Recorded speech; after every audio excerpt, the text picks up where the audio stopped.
Bonjour à tous, merci d'être présents pour ma soutenance de thèse dans ces conditions un petit peu particulières. Donc, je vais vous présenter mes travaux sur la modélisation de la qualité de gestes chirurgicaux laparoscopiques. Donc, ma thèse s'est déroulée en cotutelle entre le laboratoire TIMC de l'Université Grenoble-Alpes et le laboratoire LTSI de l'Université de Rennes 1. Mes directeurs de thèse sont Sandrine Vaureau pour le TIMC et Bernard Gibaud pour le LTSI. Et j'ai également été co-encadré par Alexandre Moreau-Gaudry et Pierre Jamin. Donc, ma thèse a été subventionnée, financée dans le cadre du LabEx CAMI et a également permis une collaboration avec le CHU de Grenoble-Alpes. Donc, pendant cette présentation, j'ai commencé par positionner mon travail dans son état de l'art clinique et son état de l'art scientifique. J'introduirai ensuite notre première étude sur la création d'un jeu de données annoté. Je parlerai ensuite du modèle prédictif de la pratique chirurgicale que nous avons développé à partir de ces données. Et enfin, je mènerai une étude d'analyse et de validation clinique basée sur ces données et ce modèle. Je finirai en concluant sur les perspectives, en résumant les apports de mon travail et en présentant quelques perspectives. Donc, mon travail se situe dans le cadre de la laparoscopie, donc, qui est une technique chirurgicale relativement récente, qui consiste, au contraire de la chirurgie ouverte, de travailler, d'opérer les patients en opérant sur des incisions les plus petites possibles, afin de limiter les complications post-opératoires, de réduire le temps de cicatrisation ainsi que le temps d'hospitalisation chez les patients. Bref, c'est une technique qui a globalement beaucoup d'avantages pour le patient, mais qui présente un certain nombre de contraintes pour le chirurgien, notamment liées au manque de vision, parce que le chirurgien opère en travaillant à l'aide d'une caméra, et donc son champ de vision est restreint. Également, les mouvements de ces outils sont assez limités par le fait qu'il travaille des petits inserts dans la peau du patient. Et on a également une perte de retour haptique. Donc, cette complexité de la pratique pour le chirurgien pose des problématiques au niveau de leur formation. Et notamment, ça pose la question de comment faire passer à un interne qui travaille sur un banc d'essai où les erreurs lui sont permises, il peut se permettre de réessayer, de répéter un certain nombre de fois pour parfaire sa pratique. Et comment va-t-il faire pour passer à une pratique dans l'environnement du bloc opératoire où il doit travailler, où il travaille sur patient réel et où donc il n'a plus le droit à l'erreur. Dans ce cadre, donc, il y a un besoin d'outils clairs pour assister les chirurgiens dans leur formation et leur permettre de progresser plus vite dans leur pratique de la chirurgie et de se former de la meilleure manière. D'un point de vue plus scientifique, donc, il y a une communauté de recherche qui travaille sur ces problématiques et qui s'attache notamment à travailler sur la pratique chirurgicale. Et par exemple, deux aspects de la pratique chirurgicale qui sont régulièrement étudiés sont d'une part la qualité de pratique, qui correspond, alors quand un chirurgien opère, ça correspond à essayer d'évaluer la qualité du déroulement de la chirurgie et la façon dont il va bien mener sa procédure. Dans le cas de chirurgie réelle, par exemple, il y a Matsuda et collègues au Japon et El Hamadi aux États-Unis qui ont mené des études de relativement grande ampleur avec des chirurgiens experts pour évaluer la qualité de leur pratique ou bien le nombre de complications post-opératoires qu'ils avaient. Et on observe notamment que même chez des chirurgiens experts, de tels événements indésirables arrivent régulièrement, et ce qui fait qu'il est évident qu'il y a une courbe de progression qui est très longue pour arriver à un bon niveau de pratique. L'autre aspect de la pratique chirurgicale auquel on peut s'intéresser, c'est le profil du chirurgien, sa manière de pratiquer. L'idée, c'est qu'entre deux chirurgiens qui vont pratiquer une même procédure, ils ne vont pas avoir les mêmes réflexes, ils ne vont pas faire les mêmes prises de décision. Et de la même manière que quand on a deux musiciens qui veulent interpréter un même morceau, eh ben, ils vont certes utiliser le même instrument et jouer la même partition, mais leur interprétation va différer. Donc, c'est un peu ces différences-là qu'on va chercher à analyser. Alors, elles peuvent s'analyser, par exemple, en étudiant les trajectoires des instruments ou bien des mains, des parties du corps des chirurgiens, ou bien en observant les différences dans les mouvements du regard et les mouvements des pupilles des chirurgiens. Alors, de manière plus générale, l'analyse de la pratique chirurgicale est un domaine qui nécessite aujourd'hui de plus en plus de faire de l'apprentissage machine, dans lequel on a plusieurs choses qui sont nécessaires. Tout d'abord, on a besoin d'avoir accès à des données. Donc, dans notre cas, on va travailler sur des données vidéo. Ensuite, à partir de ces données, on va chercher à mettre en place des modèles prédictifs d'évaluation de critères de la pratique chirurgicale. Et enfin, on va chercher à étudier ces modèles pour proposer une analyse utile et pertinente d'un point de vue clinique. L'idée étant de proposer une solution in fine au chirurgien qui lui soit réellement utile. Et plus on avance dans ce travail, plus on a des outils qui sont utiles pour les chirurgiens. Alors, ce qui m'amène donc aux objectifs de ma thèse, où je vais chercher à traiter ces trois aspects. D'une part, nous avons décidé d'annoter des vidéos laparoscopiques afin de développer un jeu de données annoté. Ensuite, ce jeu de données annoté nous a permis de mener une étude, de développer une méthodologie prédictive dans laquelle nous avons développé un algorithme pour prédire deux aspects de la pratique chirurgicale, donc la qualité d'exposition d'une part et le profil de pratique d'autre part. Et enfin, en nous basant sur donc, le modèle obtenu dans cette tâche de prédiction et les données issues du jeu de données annoté, nous avons mené une étude d'interprétation et de validation de la pratique chirurgicale en collaboration avec des chirurgiens.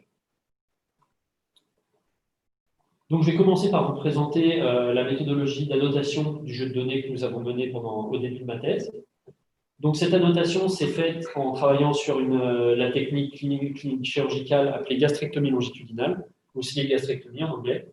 Donc, c'est une technique bariatrique donc pour traiter l'obésité.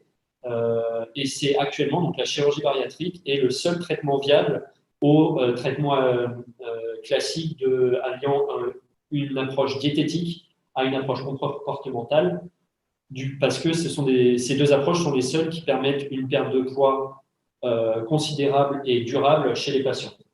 Et en France, donc la gastrectomie longitudinale est de plus en plus pratiquée par les chirurgiens.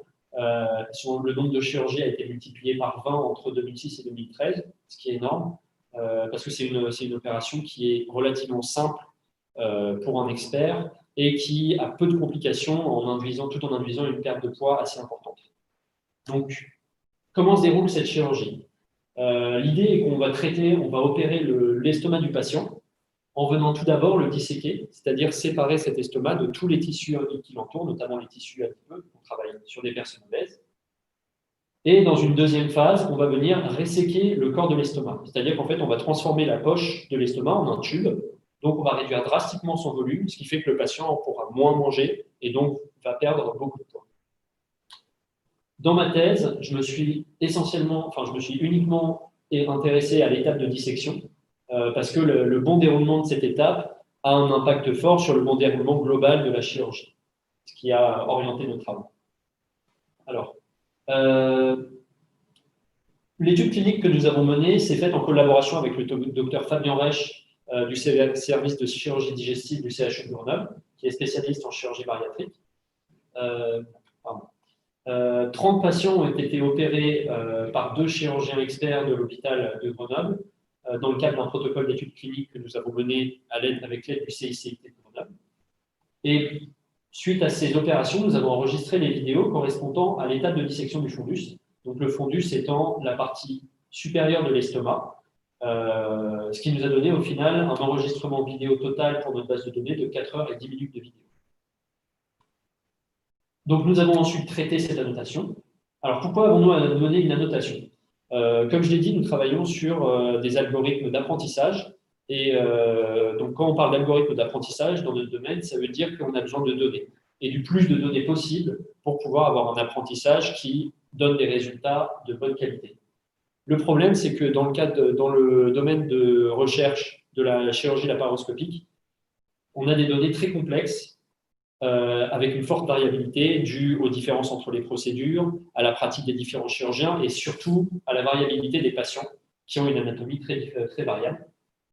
Ce qui fait que ces vidéos sont impossibles à l'heure actuelle à annoter automatiquement. Il n'existe pas d'approche de technologie qui permette de les annoter automatiquement, d'où la nécessité actuellement d'une annotation manuelle. D'ailleurs, dans notre domaine de recherche, il existe déjà un certain nombre de jeux de données en libre accès qui ont cherché à proposer de telles données annotées manuellement, notamment dans le cadre de la conférence MICAI et de ses challenges en lobbyiste. Et donc, dans ces jeux de données, les annotations qui sont proposées concernent la procédure, la pratique du chirurgien, donc des critères décrivant la pratique du chirurgien, et une annotation du contenu visuel. Dans notre méthodologie, nous avons choisi de traiter ces trois annotations en même temps, enfin, à la suite. Pardon. Donc, la première annotation que nous avons effectuée est une annotation de la procédure, c'est-à-dire une annotation des événements, du déroulement des événements pendant la chirurgie. Ces événements, notamment quand on s'intéresse par exemple aux mains du chirurgien, sont des successions d'activités qu'on peut formaliser en disant que l'outil tenu par le chirurgien effectue une action sur une cible. Donc, par exemple, la pince attrape l'estomac. Donc, avec ce formalisme, on peut séquencer l'ensemble de la procédure et décrire les différents événements effectués par les mains du chirurgien d'une part et de son assistant d'autre part. Donc, en fait, nous, ce qu'on a fait, c'est qu'on a choisi non pas de décrire juste les événements d'un des acteurs, mais des événements de 4 acteurs en même temps.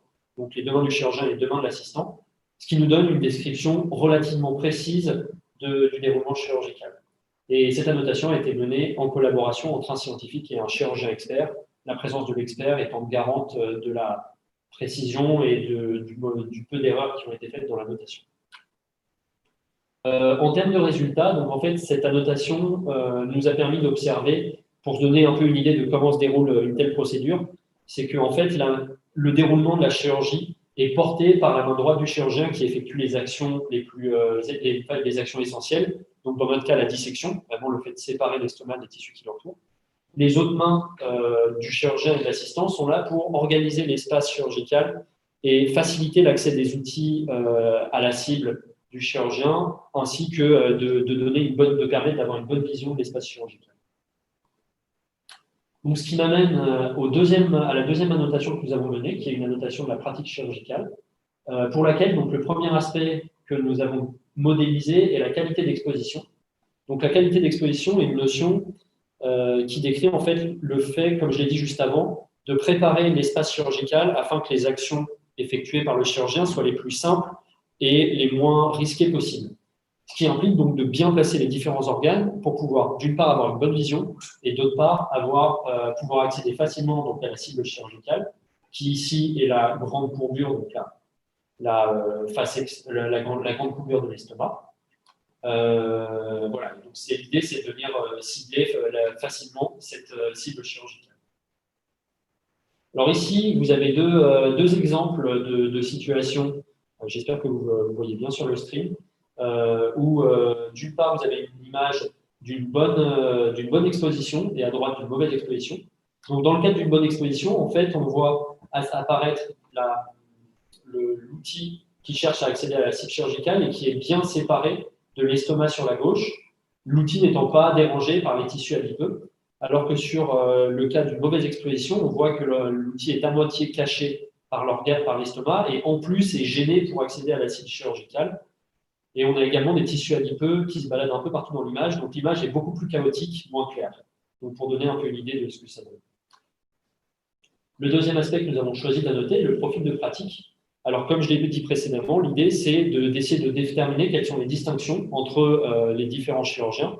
Dans notre cas, vu que 2 chirurgiens ont opéré, l'un étant expert en laparoscopie, l'autre en laparotomie, ils ont des approches relativement différentes de cette technique chirurgicale et donc on va chercher à comprendre qu'est-ce qui les distingue dans leur pratique. Alors, comment avons-nous mené cette annotation de la pratique chirurgicale? L'idée, c'est que l'enchaînement de notre chirurgie, quand on l'a annoté avec la procédure, on peut la distinguer en dissection, où en fait une procédure, c'est un enchaînement de gestes de dissection, et à chaque instant où on a une dissection, on va venir qualifier, évaluer la qualité d'exposition. Donc, ce qui nous donne en fait que sur une chirurgie, on a un certain nombre d'expositions qui est variable, parce que selon les patients, cette dissection est plus ou moins longue, et leur espacement dans le temps n'est pas constant. C'est important parce qu'on a souvent des études où on dit qu'on évalue à pas régulier. Nous, ça n'a pas pu être le cas. Donc, on a annoté d'une part la qualité d'exposition en définissant, en qualifiant soit la bonne, soit la mauvaise exposition, comme je l'ai montré dans les images précédentes. Et d'autre part, le profil de pratique. Donc, dans un cas, c'est le premier chirurgien coopère, dans le deuxième cas, c'est le deuxième chirurgien. Donc là, encore une fois, la notation a été menée par un scientifique et un chirurgien expert en collaboration. Donc, le résultat de cette annotation de la pratique chirurgicale, c'est qu'on a annoté 735 échantillons sur toute la base de données, donc avec un nombre de bonnes expositions beaucoup plus élevé donc, que le nombre de mauvaises expositions, ce qui est plutôt rassurant parce que ça veut dire que nos chirurgiens qui sont experts ont globalement une bonne pratique de la chirurgie et font peu d'erreurs, ou en tout cas se retrouvent rarement dans des situations à risque. Donc j'arrive à la troisième annotation, donc, qui est une phase de segmentation. Alors l'idée d'une segmentation, c'est qu'on prend les images de certaines images de la vidéo et on va venir décrire leur contenu de manière visuelle. Donc nous avons décidé une liste, nous avons déterminé une liste d'objets qu'on voulait segmenter, qui sont soit des organes, soit des outils. Et on a intégralement segmenté ces images. Donc vous voyez, à partir d'une image brute, on obtient une image en nuances de gris comme ça, où chaque couleur correspond à un objet différent. Donc cette annotation a été menée par 3 scientifiques en collaboration et nous avons choisi d'annoter les 735 images associées aux 735 échantillons d'exposition annotées dans l'annotation de la pratique chirurgicale. Alors, quelques remarques vis-à-vis de l'annotation que nous avons menée. Comme je l'ai dit, il existe déjà des jeux de données en libre accès sur Internet pour la communauté. Mais ce qu'on remarque, c'est que ces jeux de données s'attachent principalement à annoter visuellement des images et pratiquent rarement une annotation procédurale ou une annotation de la pratique. Ce qui fait que, d'une part, en ayant mené une triple annotation, nous départageons fortement de ces jeux de données déjà existants. Et d'autre part, nous travaillons sur des chirurgies réelles avec un niveau de détail d'annotation très élevé, donc ce qui fait que nos jeux de données a une valeur importante pour la communauté. Nos perspectives vis-à-vis de ce jeu de données sont, alors je ne l'ai pas marqué ici, mais déjà on est en train de chercher à mettre à disposition ce jeu de données de la communauté pour qu'il puisse être utilisé par d'autres groupes de recherche. Et nous aimerions potentiellement à l'avenir affiner notre définition de la qualité d'exposition pour proposer une annotation plus riche de ce critère de qualité de la pratique.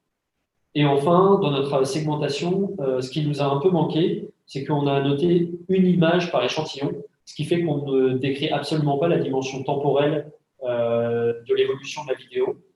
Donc, ça serait bien de pouvoir aller plus loin dans cette segmentation. Bon, le problème, évidemment, étant que ces approches, enfin, ce travail d'annotation est très, très chronophage. Alors, à retenir, dans cette étude, nous avons travaillé sur la gastrectomie longitudinale et plus précisément sur l'étape de dissection du fundus. Nous avons pour cela étudié les vidéos de 30 patients opérés par 2 chirurgiens au CHU de Grenoble. Et donc, on a une triple annotation qui a été menée avec des temps d'annotation qui sont notés ici et qui sont un peu, voire beaucoup sous-estimés. Bref, c'est un travail qui a été assez lourd au début de ma thèse. Donc, j'arrive à la deuxième étude de ma thèse, dans laquelle nous nous sommes basés sur ce jeu de données annoté pour développer une méthodologie prédictive. Alors, de manière très simpliste, quand on veut développer un algorithme d'apprentissage, l'idée, c'est qu'on a un certain nombre de données en entrée qui sont dans une matrice X que l'on cherche à traiter pour prédire une variable, un vecteur Y, et prédire les valeurs de Y à partir des valeurs de X. Donc, dans notre cas, X a 735 échantillons, donc les échantillons de notre annotation, et a un certain nombre de variables que nous allons définir. Alors, ces variables peuvent soit venir de la notation procédurale. Dans ce cas-là, donc pour un échantillon de notre base de données, ces variables vont venir caractériser les durées moyennes et les écarts types des durées des activités, l'entropie des activités, c'est-à-dire la variabilité de l'information procédurale. On va aussi qualifier les triplets des plus longues et plus courtes activités. On va venir également caractériser la durée d'exposition. Et enfin, on va venir observer un certain nombre de schémas d'activité fréquents et compter leur nombre d'apparitions. Donc, à l'aide de toutes ces métriques, on obtient donc un vecteur XP consistant en 68 variables. Une matrice XP avec 68 variables. L'autre source de variables, c'est notre annotation, notre segmentation, qui nous donne des variables spatiales. Alors, l'idée, c'est que pour un échantillon, en fait, on a une image, et que dans cette image, chaque objet peut être traité indépendamment. Où là, par exemple, on s'intéresse uniquement à la pince, et donc on va traiter cette image où tous les pixels qui ne correspondent pas à la pince ont été oubliés, et on traite uniquement les pixels de la pince. Et donc, pour chacun des objets, on va venir calculer des variables caractérisant la surface, le barycentre, la forme de l'objet, sa texture et sa couleur. Donc, excusez-moi, qu'est-ce qui s'est passé? Je me suis complètement perdu. Excusez-moi, je reviens.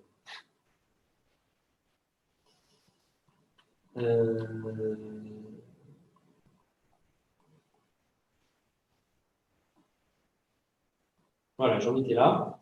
Donc, pour cette annotation spatiale, sachant qu'on a 10 objets qui ont été segmentés et 13 descripteurs, ça nous fait un ensemble de 130 variables spatiales. Donc, si on reprend nos données X et Y, pour ces 135 échantillons, toujours, on peut avoir un nombre de variables qui va être différent selon si on prend uniquement les variables spatiales, les variables procédurales, ou bien la concaténation des variables spatiales et procédurales. En considérant également que notre sortie Y peut être la qualité d'exposition ou le profil de pratique, on a 6 combinaisons expérimentales possibles que l'on va explorer et où on va chercher à mener des tâches de prédiction.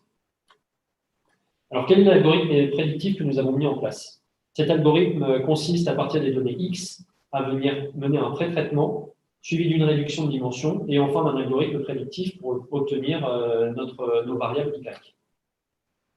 Donc, le pré-traitement, outre son intérêt pour normaliser les données de X, nous avons eu besoin de gérer des problèmes liés aux multitypes de nos données et aux problématiques de valeurs manquantes dans notre matrice.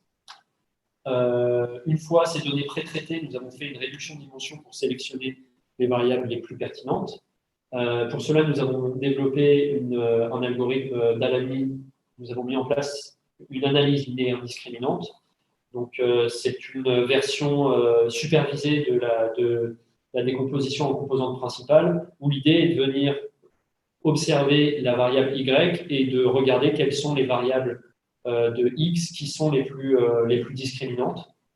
Et donc, on peut jouer sur le résultat de cette analyse discriminante en définissant le pourcentage de variables que l'on veut obtenir, donc avec le paramètre fédération. Et donc, une fois cette réduction de dimension effectuée, on a effectué une prédiction à l'aide d'une machine à vecteur de support, ou support vecteur machine en anglais. Donc, cet algorithme a deux hyperparamètres.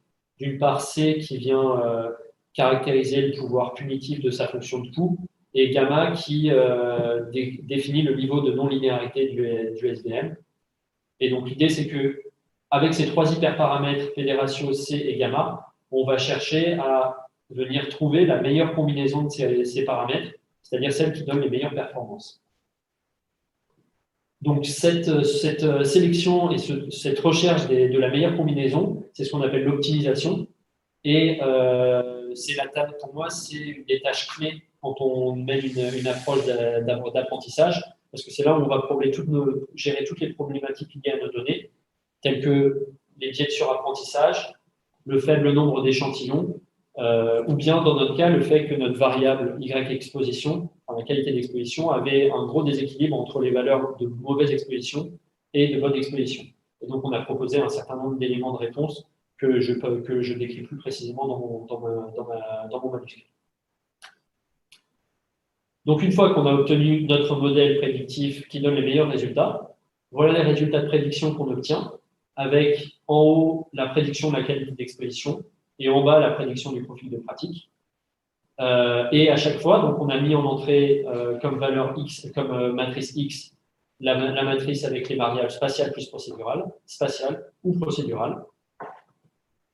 Et donc, on a à chaque fois observé les performances de ce modèle avec des indicateurs que sont la précision, la sensibilité et la spécificité. Alors déjà, ce qu'on voit avec les indicateurs que sont la sensibilité et spécificité, c'est que nos performances sont relativement similaires à chaque fois, ce qui traduit en fait le fait que nous avons réussi à optimiser notre algorithme de manière à ce qu'il prédise de manière similaire les bonnes valeurs et les mauvaises valeurs, enfin les valeurs positives et négatives de notre sortie, malgré le déséquilibre entre ces deux variables. L'autre point intéressant, c'est que si on regarde les niveaux de prédiction, on observe que systématiquement, les variables procédurales donnent des résultats moins bons que les deux autres types de variables, et que globalement, les variables spatiales ont des résultats très similaires, voire supérieurs à la concaténation des variables spatiales et procédurales. Donc, ce qui nous a amené en fait à conclure que notre tâche prédictive fonctionnait beaucoup mieux en utilisant nos métriques issues de la notation spatiale que nos métriques issues de la notation procédurale. Alors, pour revenir sur cette méthodologie, on a fait le choix vis-à-vis de nos descripteurs, pour les descripteurs procéduraux, de privilégier une approche fréquentielle à une approche plus temporelle, notamment liée au fait que nos expositions ne sont... Alors, comme je l'ai dit quand je présentais la notation des échantillons d'exposition n'est pas régulière dans le temps et le nombre d'expositions est variable d'une chirurgie à une autre. Du coup, une approche temporelle aurait donné un nombre de métriques soit absurde, soit variable, ce qui aurait été difficile, voire impossible à gérer pour notre approche prédictive. Je pourrais revenir là-dessus plus tard si vous avez des questions. Et pour les descripteurs spatiaux, donc encore une fois, le problème, c'est qu'on n'a pas pris en compte la dimension, l'évolution spatiale de ces données, et ça serait une amélioration qu'on pourrait envisager pour cet algorithme. Alors, concernant notre algorithme, les prédictions que nous avons sont relativement similaires à celles de l'état de l'art. Un point qui peut être discuté sur la valeur de notre travail, c'est que notre algorithme n'est capable que de prédire la qualité d'exposition ou bien le profil de pratique, alors que dans les méthodes dans notre état de l'art, en général, ce sont plutôt 6 ou 7 critères qui sont à noter, qui sont prédits. Mais l'intérêt de notre approche, c'est que ces critères que nous prédisons, nous pouvons les prédire de manière séquentielle et dans la procédure, et ce n'est pas un critère par procédure. Donc, en fait, on étudie d'une certaine manière l'évolution temporelle de la qualité de pratique. Également, nous travaillons sur des données issues de chirurgie réelle, donc ce qui complexifie relativement le travail, et nous avons défini ce critère de qualité d'exposition qui n'a pas été décrit dans la littérature auparavant.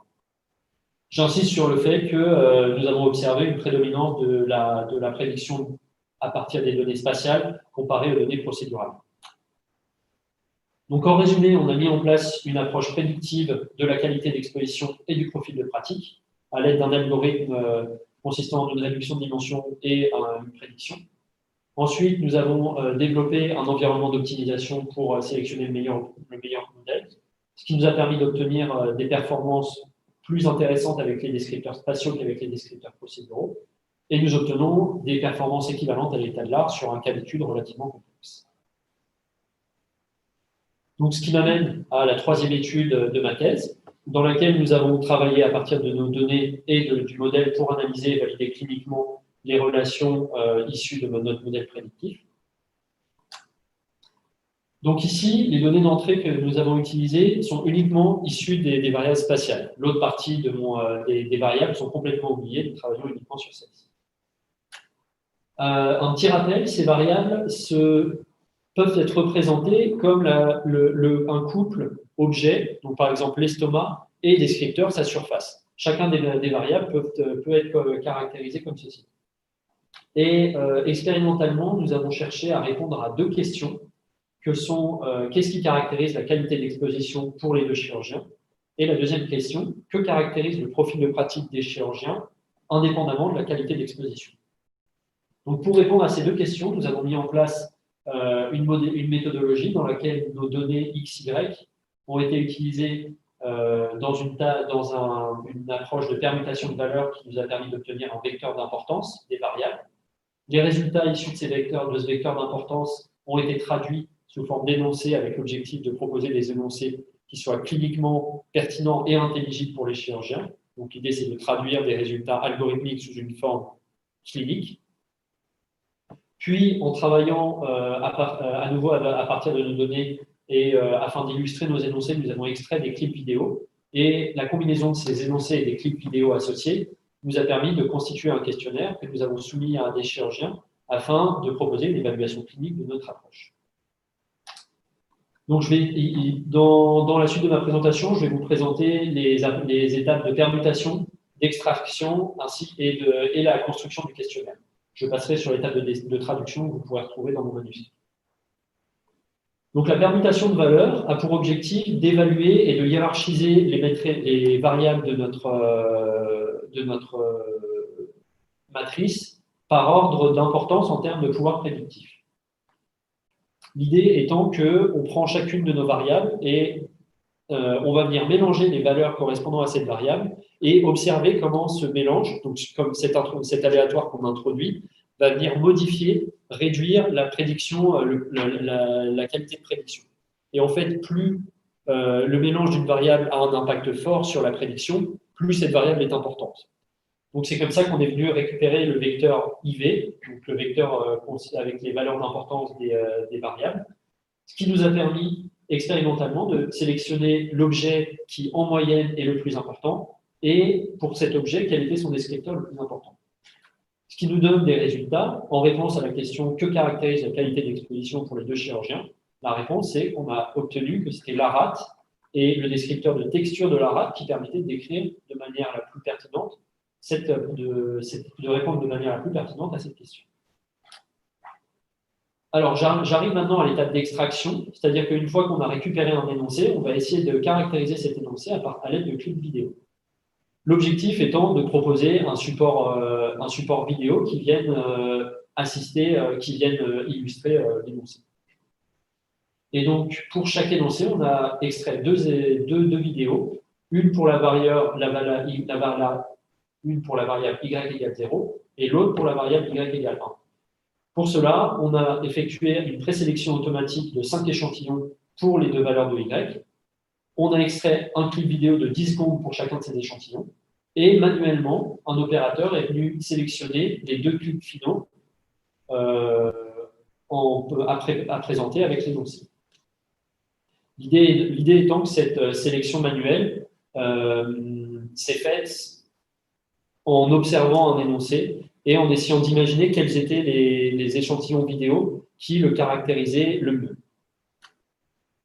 Enfin, donc le questionnaire de validation clinique que nous avons mis en place avait pour objectif de valider l'apport clinique de notre approche en présentant les résultats à des cliniciens. Donc le questionnaire se présente sous la forme d'un énoncé associé à 2 clips vidéo et pour chacune de ces questions qu'on présente au chirurgien, il devait proposer une réponse donnant son niveau d'accord, donc entre complètement d'accord et absolument pas d'accord. Alors, voici maintenant les résultats des différentes phases de notre traitement. Ici, vous avez donc les énoncés extraits des exemples d'énoncés extraits de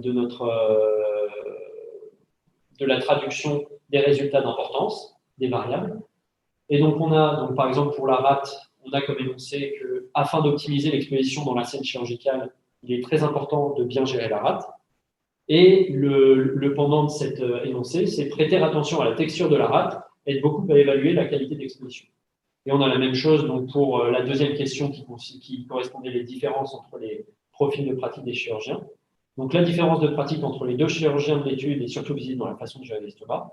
Et ici, prêter attention à la présence de couleurs vertes et rouges sur l'estomac permet de bien distinguer les différences de pratique entre les deux chirurgiens. Alors, on arrive ici sur une partie assez critique de mon travail, c'est-à-dire que là, ces énoncés, en fait, c'est des traductions de résultats numériques obtenus par notre algorithme.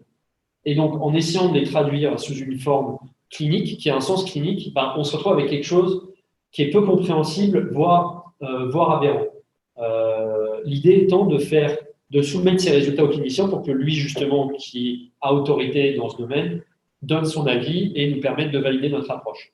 Toujours est-il que ici, les deux énoncés qui concernent la texture et donc le descripteur couleur B, donc la présence de couleur verte ou rouge sur l'estomac, paraissent assez difficiles à relier à des questions de qualité d'exposition ou de profil de pratique, de différence de pratique entre les chirurgiens.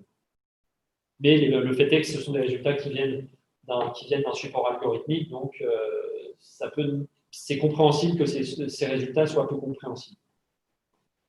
Donc ici, voilà un exemple de question posée au chirurgien, où la question qu'on lui propose est que, afin d'optimiser l'exposition dans la scène chirurgicale, il est très important de bien gérer la rate.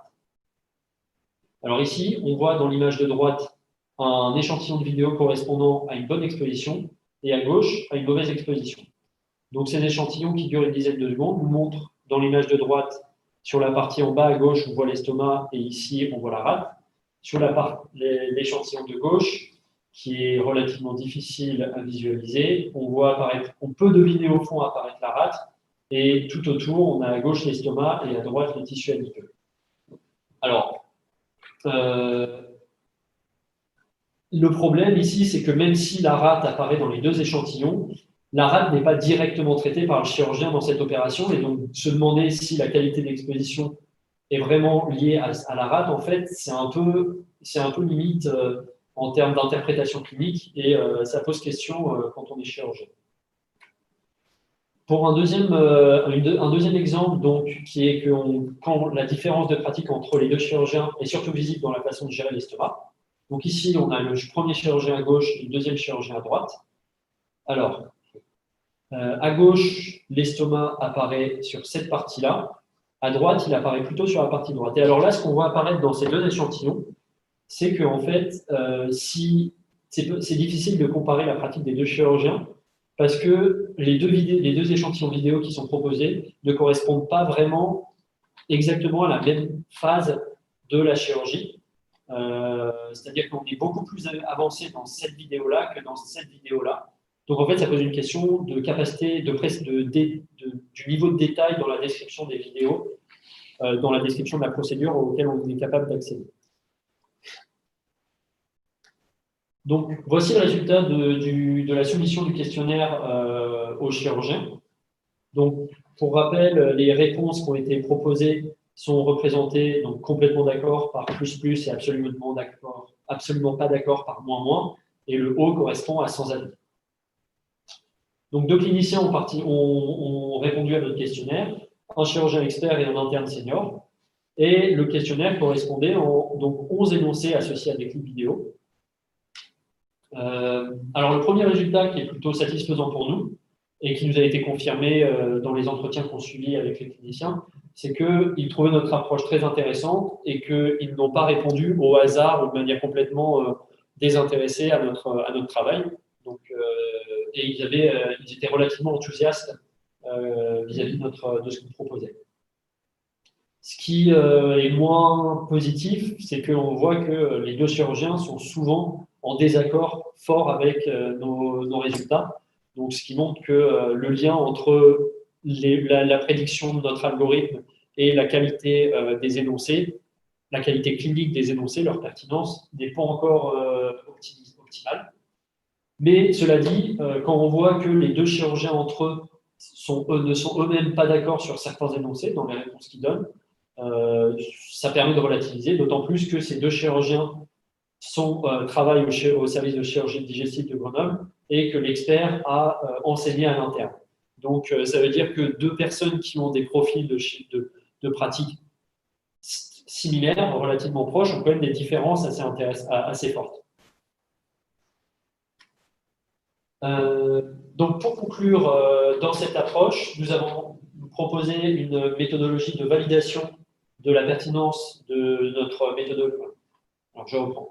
Nous avons validé la pertinence de notre méthodologie à l'aide d'un questionnaire illustré et on pourrait imaginer également que ce questionnaire illustré soit utilisé comme support de formation pour des chirurgiens en formation, car l'association de cours extraits vidéo associés à des textes peut leur proposer des situations de chirurgie réelle en insistant sur des points clés de la pratique qui leur serait proposée.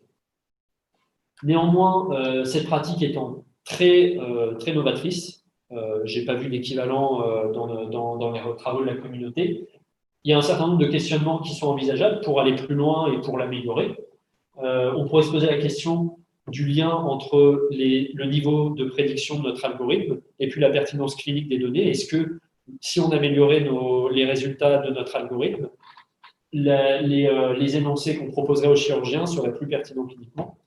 Par ailleurs, on a associé à ces énoncés des extraits vidéo et on peut se demander si les chirurgiens auraient répondu les mêmes choses s'ils n'avaient pas eu les énoncés associés à des clips vidéo.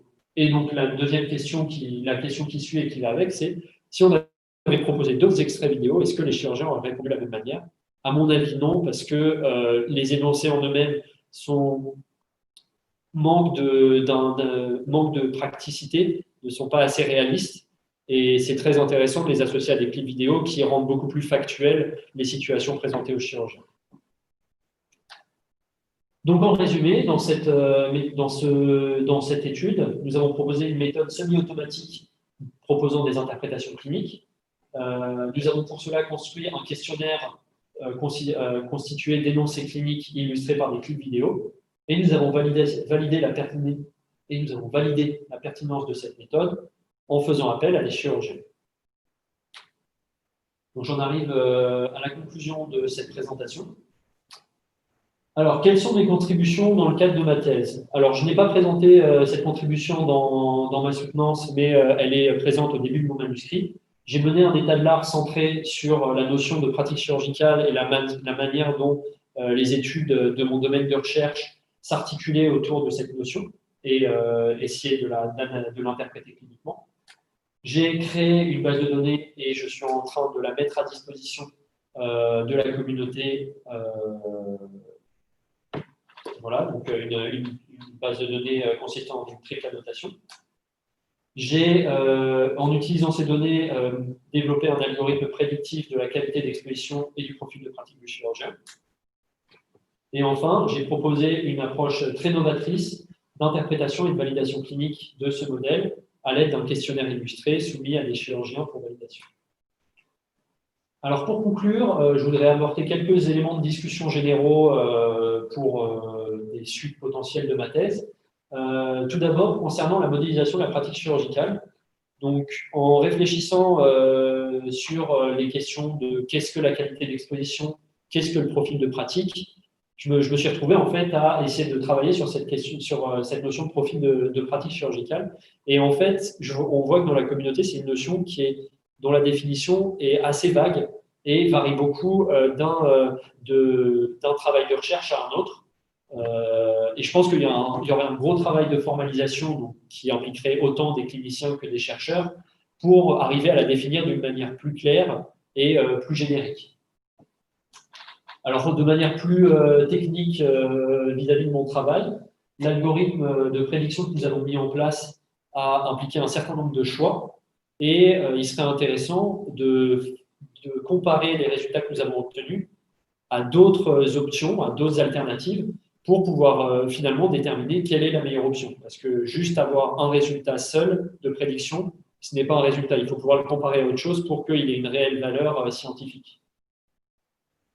Et enfin, donc vis-à-vis du questionnaire que j'ai développé dans la dernière étude que je vous ai présentée, alors pour moi, c'est une approche qui peut vraiment être très intéressante et qui pourrait avoir des développements assez forts. L'idée, c'est que ce questionnaire, moi, il m'inspire un retour à une méthode de recherche, enfin, d'aller vers une méthode de recherche agile. Donc, comme en informatique industrielle, où on a une relation assez forte et régulière entre le client et les informaticiens, on pourrait imaginer que les chercheurs travaillent avec les cliniciens et leur répondent aux attentes des cliniciens et leur fassent des retours réguliers sous la forme de ce questionnaire, ce qui permettrait aux cliniciens d'avoir un retour sur une forme qui soit assez facilement intelligible et où ils puissent rapidement dire aux chercheurs là, le résultat que tu me proposes, il est intéressant, ou là, je ne suis pas du tout d'accord avec, il faut l'améliorer. Et par ailleurs, donc, ce questionnaire, il pourrait, si on l'imagine non pas, alors le format en fait d'un énoncé associé à une vidéo, on pourrait imaginer de le mettre sous la forme d'une vidéo sous-titrée Et ça pourrait être un bon moyen d'échanger entre des chirurgiens et leurs internes, où le chirurgien trouve des moments clés de sa pratique qu'il propose aux internes en leur disant, là, c'est cet aspect de la pratique sur lequel tu dois te focaliser, parce que c'est le moment important j'arrive pas à finir, dans ma pratique. Donc voilà, j'en ai fini. Vous voyez ici la liste de mes publications, dont certaines qui sont en cours de submission ou que nous allons soumettre sous peu. Je vous remercie de votre attention.